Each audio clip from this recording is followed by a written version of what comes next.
Welcome back to another episode of the Two Pelicans podcast. So you would have just missed that. Loving G'day, you pelicans. Here he was, he was sort of hung up on his door. Go and have a good time with her a bit later on.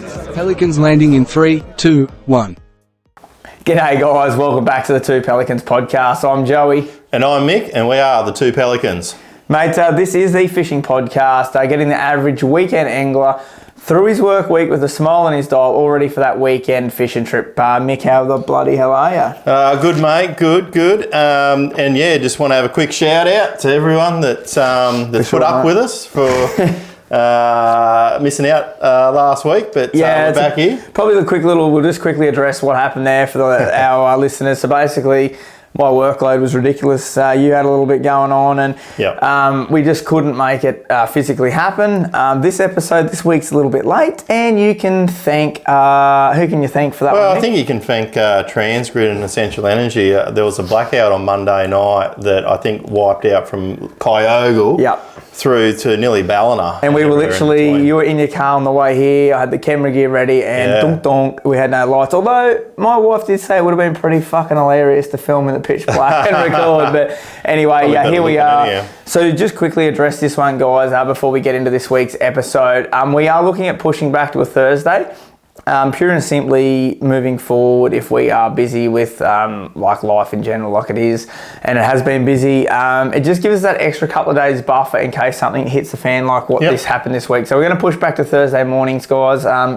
We're recording this literally Wednesday night. I'm going to edit this up and get it up as quick as I can for you guys tomorrow. But mate, just briefly, before we dive into this episode, because we do have an absolutely cracker in store. Bit of a thank you, guys, for missing out on that. Mate, what have you been up to? What's been happening with Mick?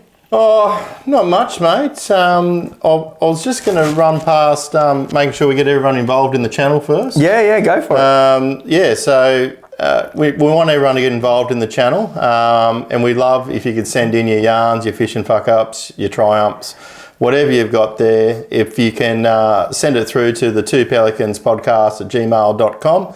And just keep it for around 2 minutes. That'd be much appreciated. Yeah, we don't want to have to chase you guys for the content. It just makes our channel a little bit more enjoyable if you guys can get involved. It's just not us two pelicans sitting here yarning and sinking tins. We can actually get the legends that are listening involved, which there's a lot of you legends we've realised. So we briefly touched on this in another episode, Mick. We have got some pretty cool stuff lined up.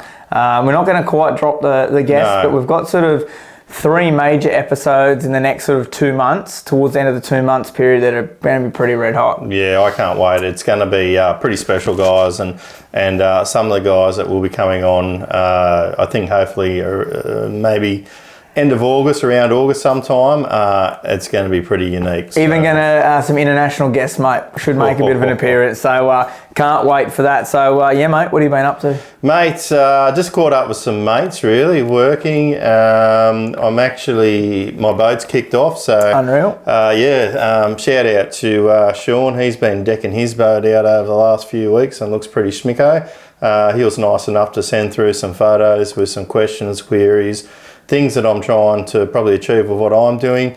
Also, Robbie down at Yamaha, just caught up with him, just getting ready to pull the trigger on the motor there and some of the other bits and pieces. So for our new listeners, Mick has a Basco boat just started in the works. So that's right. We're going to keep you guys up to date each, sort of probably not every week because we don't want to be hassling anyone chasing info, but every couple of weeks we'll just touch base and and then I think on Sunday went up and caught up with some mates at a cannery at the Rod and Reel at Woodburn. So that was great. Unreal.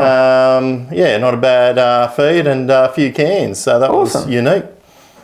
Very good, mate. You'd just been chilling out and been chilling and working and kidding and all that fun stuff. I won't dive too much into what I've been up to because that is a big part of today's episode. But I haven't fished in months. I actually went for my first dew fish last night. Went for a tailor spin. Took a good mate for a tailor spin. Got some crack and stud tailor there, which was unreal.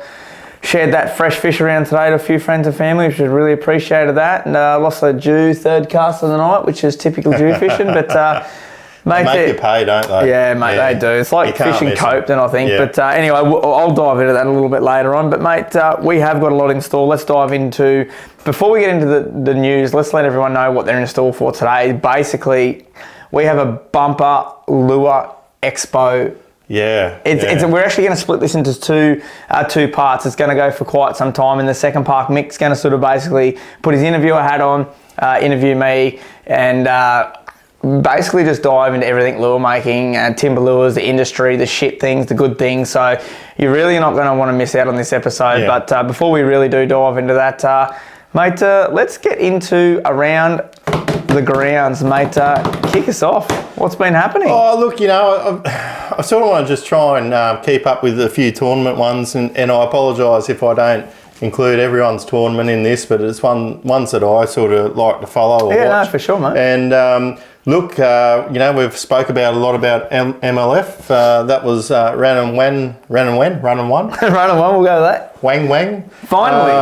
Yeah, it went straight over my head like a giraffe fart. But look, it was run at Malakuta, which was won by Declan Betts and Lewis Holland. So One of the legends. Yeah, no, it was good to see. So I'll be interested to see whether they take the money, or I think they get some sort of cash thing there at the end of it. I think it might have been about $3,000 or something like that. Yeah, I'd be keen to even try and catch up with them when the next one's run, just to send some messages and find out a bit of back stuff of what's happening there. Yeah. But look, so there was plenty of smiles in the winners' check area. So Mick, do you know, because I've been way out of it, been busier than a one-armed, I don't know, bomb detector or something. Do you know how many anglers we had there? How many teams do we have? Look, mate? I think from memory there might have been about 16. I don't know if it was any more than 20, to be honest. So quite a small field. Quite a small field. But, I guess something starting off like that too, I don't know if you can expect... No, you're always going to have to gain traction. Yeah, that's right. But what a chance to, one of the best opportunities you'll get to get a shot at 1 in States. 16 chance. 1 in 16 chance. So, no, that's awesome, mate. Well done to those legends. And look, not to, we don't discriminate against the pedal pushers either. So I also seen that the Hobie Worlds were on as well. And I think it was over in Canada, and you wouldn't read about it. An Australian won that by the name of Jack Gammy. He beat all the Canadians and Americans and whoever else fucking attended it from over the world. Now, also, I've been out of the loop here. Was this a pike thing or a smallie comp? I think it was bass. Yes, the smallies. Yep. Yeah. So good on you, Jack. Well done. That's really that's a pretty cool sort of thing. Unreal. I think over the days, I think they do it on length, and he got to 274 in inches or whatever they measure. Whatever it is, yeah. So they're good on you, mate. And also, shout out the NCBB, did I get that right? Yeah, North Coast Brim Bass, yeah. And also the Atomic Brim Series guys met up for a bit of a State of Origin bash at Tweed Heads over the weekend. I actually passed them all coming home from the Expo. Yeah, cool. So, look, I don't know how many attended that or whatever, but once again, from the Facebook feeds that I got, everyone looked like they had a great day. It was. It looks like the State of Origin guys. Who won it was Jack Prignell and James O'Connor. But most importantly, New South Wales won by a bee's doodle. A bee's dick. Yep. But that's all right. A win's a win. Yep. And probably following up on that, ABT's coming to the North Coast. Yep. Any day, basically next week. Yeah. My boat, hot tip, my boat's fishing it, but I won't be in it. Yeah, right, cool. Yeah, no, well, if anyone wants a non-boater, I might be able to make them days, but let me know. Give us a shout out on the podcast. Unreal. But other than that, that's sort of been around the grounds for me. Yeah. What about you? So obviously the Lure Expo is a big thing, but because we're not going to dive into that in my news, that's practically the next episode and today's episode. But look, I am just going to toot my little horn here for a minute. Yep. So basically, if anyone's familiar, there's a film festival basically each year, and it's the Top Water Invitational, run by BCF, sponsored, blah blah blah. SCF are behind it. All the legends there are behind it, and They have the 10 teams, blah, blah, blah. They compete, film, whatever. So each year they have a wild card event. So basically, if you take that wild card event out, you get like a wild card entry into the big show. Yep. So last year I threw my hat in the ring and unfortunately didn't place in the 10, but had a really quality piece of film I created and got some really good feedback on it. Anyway, just how things happen, man. How things fall into place. Earlier in the year I did a trip to New Zealand, which I think I've mentioned on the potty here before, but I didn't ever use all of the footage. Yep. I never ended up editing the rest of the footage and I sort of just had it there in the back of the bank. Anyway, the legends from the Film Invitational reached out like 5 days out and they're like, hey man, we knew you said you were going to do a video. At that point, I hadn't done a video. And I'm like, holy fuck, like, holy shit, what do I do? And I was like, nah, I'm not going to have it, man. Unfortunately, it's not going to get it there. Anyway, I got it there. Oh, good. So for the listeners, how do they find this and how can they support you in the progress? So basically what I've done, so it's a 10-minute video, so you go into the running with all these other legends. So a quick little bit behind the process. How it works is actually, how does it work? No, I had a mind blank. No, so what happens is everyone votes, right? And you vote for you just pick one. You just pick one, and then that accumulates a top 10. So if you make the top 10, then everyone can go back and vote again, re-watch if you want to. And then it's on a numbered system from like 1 to 10. 1 for your favourite, 10 for your left, like etc. like that. So basically, to support me and the legends that were on my film, just head over to the Film Invitational. It's literally $5, Mick. $5. It's $5 you get to sign up, but by paying your $5, there's about 30 videos you get to watch, which I watched them. There are some not so great ones, but there's some really, really good. There's some quality talent. There's some young guys in there, a lot younger than I am, and they're having a proper crack. So, look, there's some guys in there with like 300,000 followers and stuff, which like I should say lots of followers, and they get like 300,000 views. So it's going to be hard to compete with those guys, but. So not to be a proper sex deviant here, how many have Sheilas in there? There's a few. And look, I'm not going to dive into that because there's a couple there that seem like absolute legends, you know, and like if that's the path you want to go down, that's up to you. But look, it is hard, you know, sex sells, it is hard to go against that. But look, the main thing is I'd love you to check it out more than anything. I believe it's one of the best things I've ever created. It's come up a treat, and unlike a lot of the videos on there, like I said, I'm not going to just sit here and toot me horn, but unlike a lot of them, it actually tells a really solid story. There's some good narration I've done over it. It actually tells a solid story about this adventure. So anyway, guys. I think from what I took out of it, because I was lucky enough to watch it early in the piece, it was quite a cinematic sort of feel to it. Not so much like, you know, bang into YouTube, oh, we're doing this today, do that. It was sort of really like a passionate breakdown of what you're doing and what you're doing while you're there. So, look, I won't give too much about about it, but anyone that's ever watched anything like A River Somewhere back in the good old days of the fly fishing stuff and that real cinematic sort of chilled out vibe, that's what you're going to see. But I'd really appreciate if you head over. If you don't think my video is the best, don't vote for it. Vote for someone else. But I just want you to go over because you get the chance, Mick. By paying you $5, you get the chance to go into the draw to win thousands and thousands of dollars of prizes for the sake of $5. So that's basically my around the grounds this week. And then, I guess we'll dive into the episode, mate. Righto. So I guess what we're going to dive into today, as you're aware, Jollip went up to the Lure Expo near Ipswich. What's the suburb called? Fernvale. So if you're familiar with Wivenhoe Dam, it's just righto. And so pretty much Joe's gone up there. You've been doing this for how long now?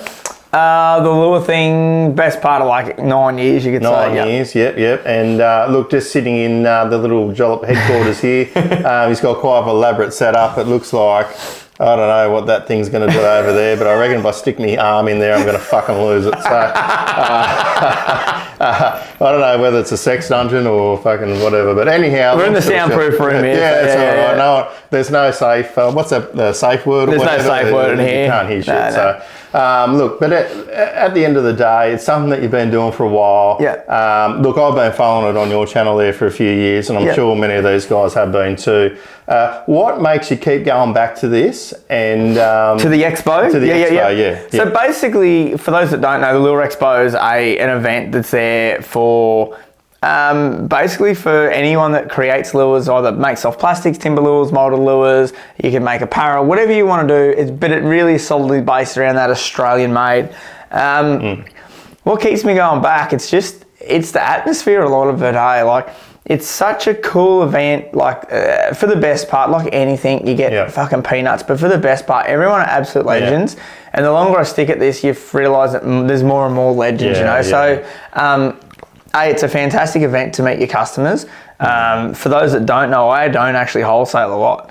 I don't very often retail, I only normally wholesale, so this is the once a year where I do get to sort of step out and sell direct to those people and actually interact with those customers. So in the long run, that does benefit my customers too in the stores, because they're just going to go back and buy more lures off them. But yeah, I just love it, man. It is such a good vibe. It's such a good event, and regardless of sales, awards, any of that, this year was actually probably my favourite, although it was the most stressed, as we'll probably talk about later on with the lead up. But I literally sat in the car for the 4-hour drive while my wife drove and put hooks and split rings on.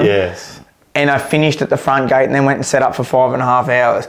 So amazing. I literally was stressed out, but it was probably my most enjoyable one. Like, I caught up with the legends, like, just for instance, sitting down and having a beer with Jamie Flatt, like, does it get any better, you know? Like, so yeah, that's just what keeps me going back. I just love it. It's just the camaraderie with your mates. So. And I think that's the other thing, like you or your little mob of how do I say timber peelers. It's a bit of a process, and there's always an art to it, and. People that I think appreciate that getting together, taking something away from that, and maybe learning something as well. But it's a good, like you say, it's a good thing to sort of catch up and have a yarn and catch up with people and see what they're doing too, I suppose. Yeah, and I should mention too that it's just not the expo. So off the back of the expo, each year we have 2 lure maker invitational events that are put on by Brian and Debbie Dare at Glenline Dam. So basically that sort of builds your camaraderie, and then when you're at the expo, you know, it's sort of, you know, all these people and like, well, I won't say names and stuff, but like, there over the weekend, like, there was a couple of newcomers, you know, and one was a good friend of mine, and like, he had a great day, but he was like not sure if he'd had a great day on day one. Okay, righto. Anyway, we chipped in after a few rum cans on Saturday night and said, hey mate, like, look, I don't want to interact because this is your job, this is your thing, you know, but hey, like, move your stand around, I do this, you know, like, your customers might be a little bit scared off for the way you've got it set up. And then he messaged me on Sunday night. He's like, bro, thank you so much. I wish you told me that on Saturday, because I didn't do more than I did on Saturday. But he's like, for Sunday, I smashed it. It was unreal. People felt more comfortable on my stand.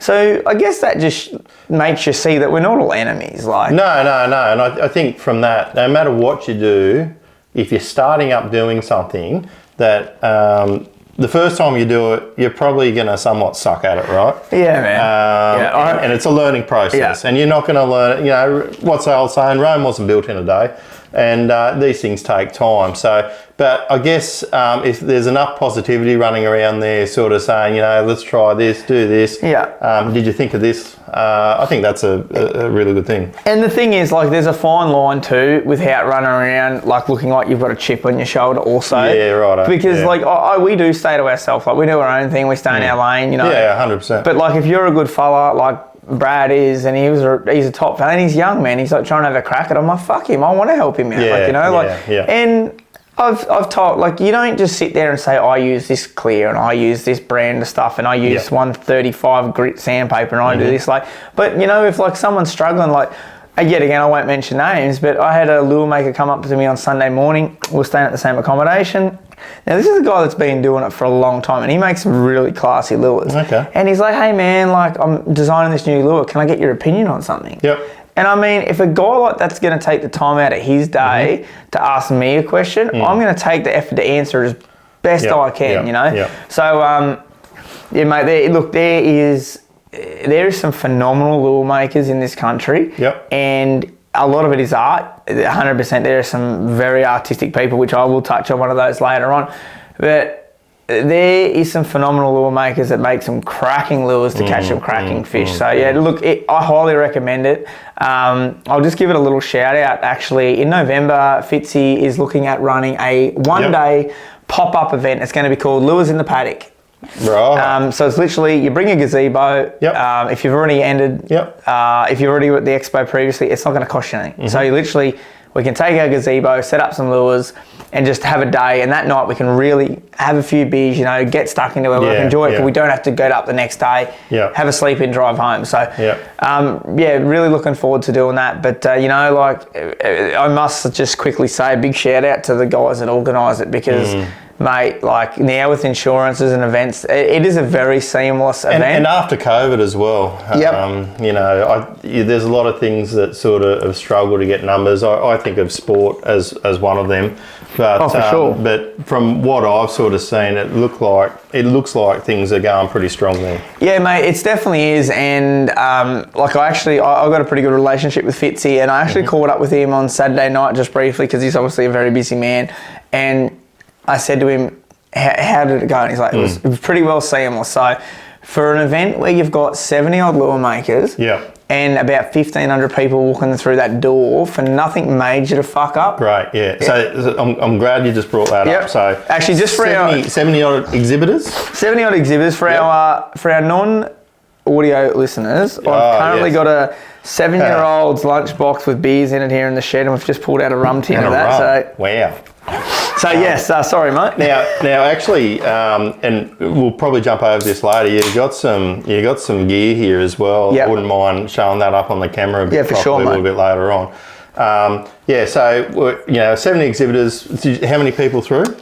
We haven't got exact figures, but going off what we did in last year, we would have been about that 1,500 to 1,800 for the weekend. Okay, righto. That's unreal. And like, so people turn up here. Do you guys camp in around this area, or do you stay at a motel? How's it work? So basically, it's at a showground. Okay. So look, obviously I take the family and that. So camping in July in the hinterland of Brisbane is probably not ideal. So we just stay at, some call it the Ritz, some call it the Pullman, but otherwise known as the Fernvale pub accommodation, which is fine. It's somewhere to sleep, mate. I don't care.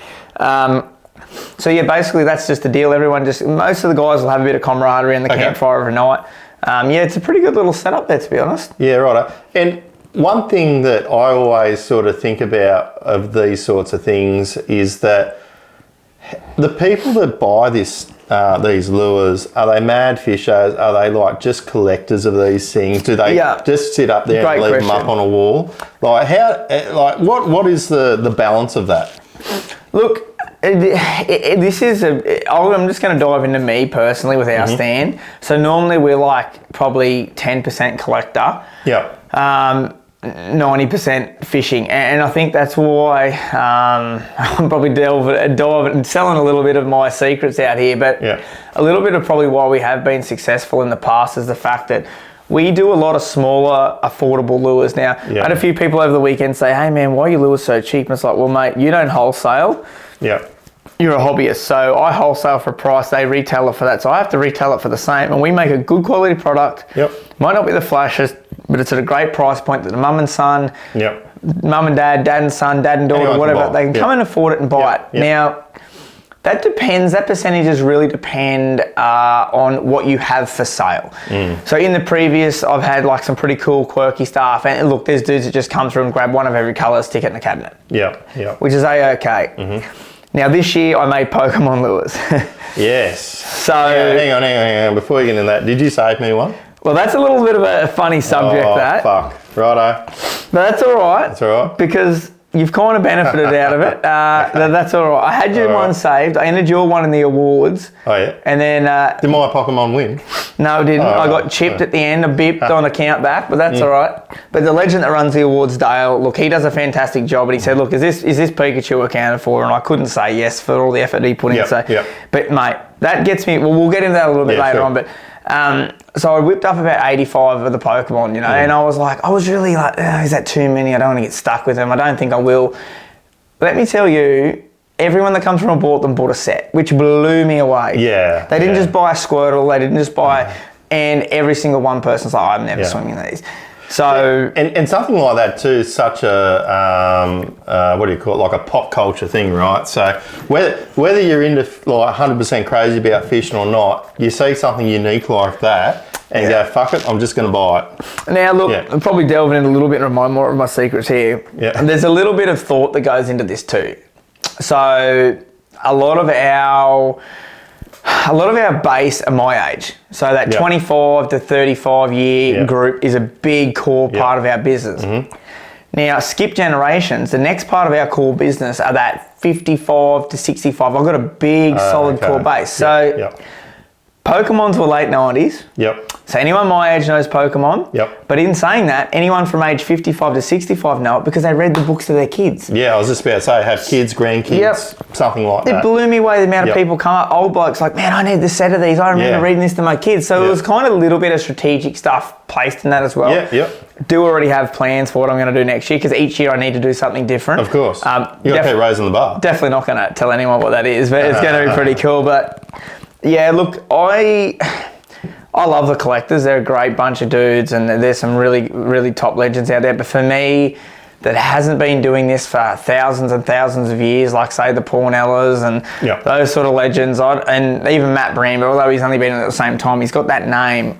I can't rely on that collector base yet, and I don't really want to. I want to be doing this for another 30 years, so I want to sell my $25 to $35 lures that will go and catch a metre barra, 50 centimetre bass. That's my aim and goal. But in saying that, I do really enjoy doing that cool, fancy stuff. It was a challenge, man. Like those Pokemon, I cut the bib slot into one Pokemon, the cutter grabbed it, flung it across the room, dug a hole in it, I threw it on the ground, I stomped on it, I snapped his ears off and I launched him out the window. Like that is very testing to watch $35 go down the drain. But it's not even that, it's the effort that I had put into that one little lure to get it to that point. The paint job, the sanding, all those little bits and pieces. But no, mate, it's definitely, if you don't mind, I'm just going to dive into this collector thing a little bit more. There would have been collections there over the weekend, so you can display, with the awards, you can display your best collection. I'm not going to say any names or say exact figures, but there were collections there well worth over $10,000. Wow. There is some serious money tied up in this, and the dudes are super passionate about it. And these dudes are like going, we'll put 10 grand into this, or I'll pay you 5 now, give me this, and I'll send you the other 5 later. Like, is it just crazy like that? Yeah, it's so for those that don't understand the collecting side of it, so say I'm just going to use Pornella for an example back in the day. If a collector hasn't got one, say he's missing one colour for a set, and it's advertised for $1,000, he most likely will probably pay top dollar to get that colour in that model in his set. And look, I know myself, especially say with Expo things, there's certain colours I'll paint for shops and Expo, but there's certain colours I'll just paint for Expo. So some of my colours, there might be 10,000 out there, and some of my colours there could be 100. Of course. So that stuff comes into the collectability. But I'll just give you a quick little shameless plug. If anyone really wants to dive into that, just head back. It's under our Two Pelican podcast. I sit down with Debbie Dare from Glenline Dam. She's the biggest lure collector in Australia. Have a listen to that, because that will dive into the lure collecting thing more than us. So yeah, man. Righto. And look, with that, and I'm going to continue with collectors because I still think they're a different breed. But you just spoke about Debbie just then, but what's the biggest thing that you've heard of collectors or seen lures or things in someone's pool room, so to speak? Probably Debbie. That's the biggest collection of it, and I'm not going to sit here and say what's there because a lot of that's sort of her business. But I'm just going to tell you, it's a blow your way figure of lures that lady has collected over the years. But deception collectors, even they were huge. It'd be nothing from to have 500, 600, 700 deceptions in a collection. But the reason people collect, I actually had a dear friend of mine tell me this. And he's my biggest collector. Anything that I have number one on, he has to have in his cabinet. Shout out to Mark. He actually just lives around the corner. You want to throw us a can, mate? Yeah, mate, for sure. He said to me, Joey, do you know why I collect your lures? And I went, because you like the lures. And he goes, I collect because I like the maker. Don't necessarily, you know what I mean? Because I collected deceptions because I had that relationship with Pornella. So yeah, that has a lot to do with your collection as well. Cool. Look, one thing going around the grounds and seeing what was there, what were some of your highlights that you've seen by other makers, or things that you went, wow, that's pretty neat, or something that was unique, I guess, at the expo? Look, I'll just give a shout out right up. Like every year we're pretty competitive. I think we've won it 3 times now for the most best displayed stand. Yep. And now people go, why is that an award? But if you take pride in your appearance, people will come to you. It's as simple as that. Yeah. But a big shout out to the guys from Pristine Lures. Like I think people thought I had the shits because I didn't win it. But let me tell you, that stand deserved to win. Like it was very spectacular. They'd done a cool tank. They had like their soft plastic spinning around. They put a bit of effort in, And I went up. I didn't know really Adam from a bar of soap. Okay. And we've now introduced myself, and he's introduced himself, and I said, mate, well done. And I think there needs to be more of that recognition between makers. Good on you. You've done a good job, and I don't deserve to win that. As far as lures, look. It's probably like a motor mechanic looking, or a car salesman looking at cars. Like they all look the fucking same after a while. I sort of just, a lure's a lure to me now, Like a lure can look great, but if it's not designed for a certain species and doesn't swim the way that it needs which to. we might dive into the next episode. It's just a lure. Like it might catch all these species, but it's not designed to catch a species. I'm going to shout out to Clayton Cool from Sandfire Lures. I know Clayton quite well, and he come up to me on the Friday setup and he goes, Joey, I want to show you this. And he entered this piece in ornamental lure awards, and I might even try and grab a piece for our Patreon guys. A little picture here if you haven't seen it, mate. He hand carved a Harley. Mate, this thing, like it had the spoke, like I know I'm not a motorbike dude, but it had like the kicky peggy things that had the handly thingies, you could see through the fuel tank. Like, mate, this thing. And how big was that? Was it? It would have been about 250 long. 250? Like it was a decent size. Yep. He ended up getting pipped by Chris Sinclair, but Chris had a fantastic hand carved like Viking lure, which we'll dive into that a little bit later on, Chris. But yeah, mate, there was some pretty cool artwork there. Like you could just walk around all day and look, but. As far as lures, they all look the same to me. I've seen that would be my standout. Would be Pristine Lures stand, and definitely Clayton's. And I'm pretty sure his partner Katrina actually did a Nemo. I think that was hers, and it was really, really cool. It was like a half semi-nude Nemo, which looked unreal. But there's some talented people. And actually, I just needed to give a shout out to. I've forgotten about Jason Say.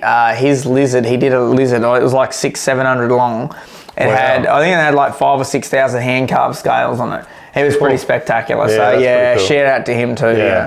Because like when I sort of see stuff, whether it's this Lure Expo or something released at after or something's come out, you sort of look at it and go, I'm going to go get one of them. And the biggest thing is you go get it and you try it and you're like, I was a little bit disappointed in that. It might be the person operating it too, but you know what I mean. So for sure. So I guess everything comes in different shapes and sizes or whatever. Now, if it's just for something to put in someone's pool room, then that's cool. But obviously, part of what you do is you want to make sure everything works properly. As well. I'm a little bit of a stickler for that too. Like. Those Pokemons definitely didn't need to swim. Like I could have just made those Pokemon, stuck them on the board and sold them, but that's not the person but I am. You had them out in the test tank, didn't you? Every single one of those Pokemon got swum test. Some of them are better than the others, but when you're trying to get something like that to swim, that's not meant to be a lure shape. But every single one swum, and I'll guarantee you as I'm sitting here, every single one of those would have caught a bass. So. Righto. All right, so I guess there's a bit of an awards thing with this as well. And you've noted that there's also someone that gets inducted into the Hall of Fame of Skinning Wood.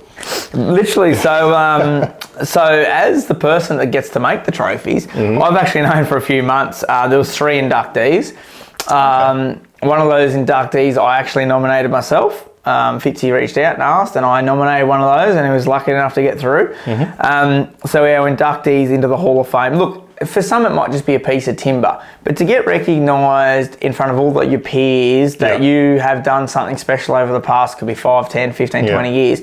And look, I'll sit here and say right now, that's something that I strive towards. I want to get that but I don't want to have to wait 30 years. Yeah, sure. I want to get recognised in the next few years that I've made a difference and I've done something. Yeah. So that's why we push hard, because that piece of timber would make a difference to me. I think I'd be blown away with that. So question, would you make a piece of timber for yourself? I don't know if I ever was lucky enough to get inducted into the Hall of Fame. Get someone else to make I think Fitzy would surprise me, probably make it himself. Yeah. But look, that could be another 10 years away. But that's something I'm striving forward. But so this year we had Rob Gaydon. Of course, yep. Which he did. Hate him, love him or hate him, he has made a huge impact over the years. And his whole family, like even back to root, in the fishing industry, the whole family has made an impact for the better. Then we had Jamie Flett. Yep. So Fletty, now of Bad Breed Lures, previously of Mud Eye Lures, he was one of the original fellas sitting there in his shed with the Stanley knife carving away. Yeah. The third and final inductee was Chris Sinclair of Fugly Lures. Now, I've got some beautiful pieces here in front of me, which we'll talk about a little bit later on. I'll tie all that back in. But I don't want to use the word fugly. I actually reckon they're quite funky. Mate, he is an absolute craftsman, an absolute gentleman. But I'm going to touch on that later, because that comes up in another question here in a minute. But yeah, so then we have the normal awards, like best diving lure under over. And best top water over and under $30. It just goes on and on. And yeah, we were lucky enough for our Patreon viewers. You can see me holding up this little beautiful piece here I made. We won the best bib diving lure up to $30 with our little tiny prawn that was valued at $26. It sold out on the first day.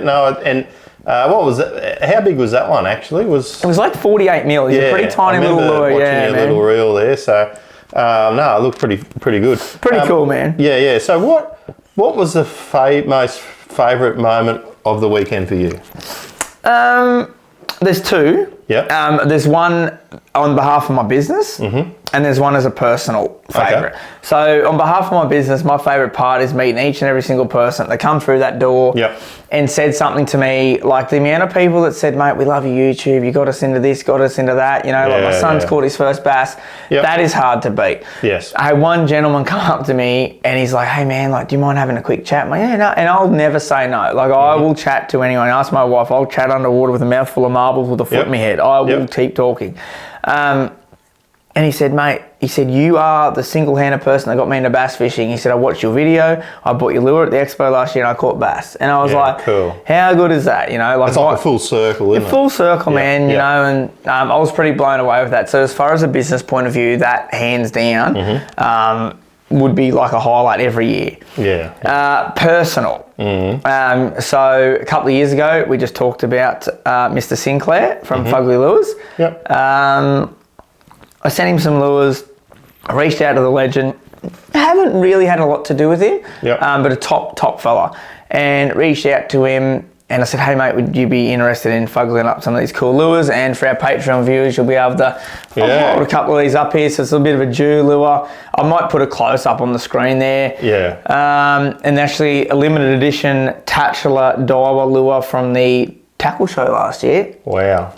And my that looks absolutely smick. It is spectacular, mate. Like if you have a close-up look at the work on that. But anyway, I sent these 3 lures to him a couple of months ago, and to be honest, I'd forgotten about them. I'd sort of forgotten about it. Anyway, on Saturday afternoon, the legend comes up to me and he said to me, mate, I've got your lures for you. I like this. Yeah, so every lure he writes, Fugly was here, C. Sinclair. Yep. So he said, I got your lures. And mate, I nearly started crying. I started opening these things. I'm like, are you kidding me? Like, these are works of art. Yeah. You're like a kid in a candy store. Mate, I was blown away. And I literally slept with them on my bed that night. I was that excited about them. But so that was a bit of a highlight. Now, tied in, remembering on Saturday night, this gentleman gets inducted into the Hall of Fame. He has been doing it since the late 90s. And I must say, he's one of the gentlemen of the industry. He is very quiet, just a top bloody bloke. And he literally came up to me on Sunday when it was quieting down and he said, oh, hey, Joey, like, I've got this book. And he pulls out this book and it's from Vic McChrystal, probably, I don't know, from the 70s, 80s, whenever it is. And it was his father's book. His late father. His father's no longer with us. Yeah, right. And he said, I get legends of this industry to sign my book. Would you like to sign my book? And mate, I nearly bloody cried, and I was Yeah. like, but I'm not, like, I'm no one special. And he's like, mate, but you are. Like what you've done in such a short time, Yeah. and the following you guys have. And I literally signed his book, and I got a photo with him. And yeah, for me, that was a real highlight. You know, like a guy that just got inducted the night before Wow. into the Hall of Fame, and here I am signing his father's book. Yeah, that was yeah. pretty special for me, mate. To be honest, so yeah. That's definitely something I'll never forget. Mate, And he's a listener of our show. oh, is he? Champion. He said to me, mate, I love your podcast. And he said, I listened to the lure once. He goes, oh, now the pelican thing, I love that. So, mate, it's really cool. Yeah. And it's, no, that's really good to hear. But look, I think we'll wrap that up here. Like I said, we're going to do a part 2 here in a second. Yep, we'll continue on for sure. And we'll continue on. But look, just something that we didn't mention at the start of the show, we are also on Patreon. $3 will get you out of trouble for the month. Worth jumping on there.